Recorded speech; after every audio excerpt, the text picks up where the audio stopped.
What's up, guys? Welcome back to another video. Today we're going to be getting one of the first mods to the interior aside from the double din. Let's go ahead and hop on inside.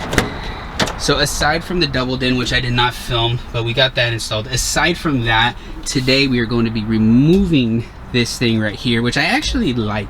It's just clean, simple. But we're going to be removing this, getting the hub and quick release installed, and I think it's going to be pretty dope. I'm excited to see it.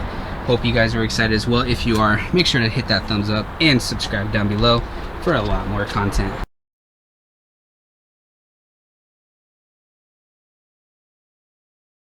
Alright, so I think we're going to want to go ahead and get this removed right here.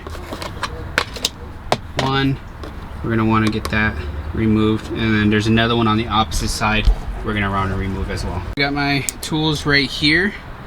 It's the biggest one, so a T30 I believe is what it's going to be. Let's see again. Yeah, so it looks like it's a T30. Let's go ahead and try to crank those loose and get the airbag removed. Alright, we finally got them both out. I actually used one of these and then put this right here into it just to get some more leverage to get it out, but we're good. We got this out. Hopefully this don't deploy in my face even though we got it disconnected. Alright, so now, yeah, pretty much we're gonna go ahead and detach everything. Alright, so I went ahead and took a picture of everything here just to make sure, because I know this is my horn. I've never actually had a quick release with the horn that actually worked, so I would like to try that. So I'm keeping everything for the most part plugged in right here first. I believe this will need to come off right here, but what we're going to do is, this is a, what is that, a 14.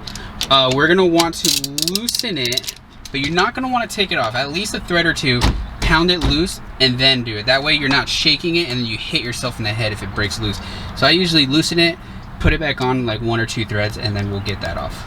So right now I went ahead and detached this, which is for these controls, which I don't even know what these controls are because there's like nothing on them. And then this one for the horn. And then go ahead and slip it on off, and there it is. Here's my new piece, which I don't know if this is gonna work. From my understanding, you're always supposed to keep the clock spring on.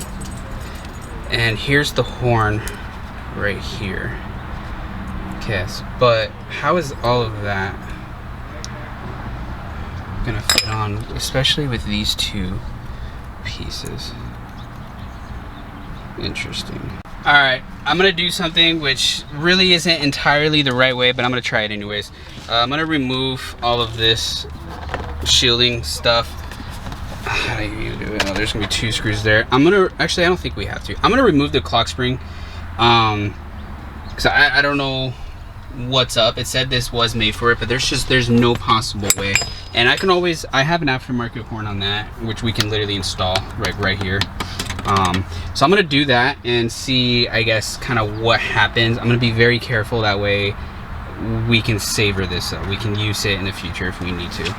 Alright, so I got it. I just have to find the correct position for it.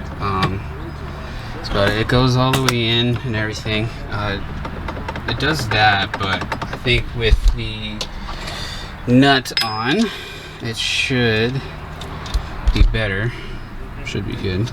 So there it is. We got it all put together. Here's the quick release. This was in my G35. This is the NRG quick release and NRG wheel. Absolutely love it. Bam, there it is.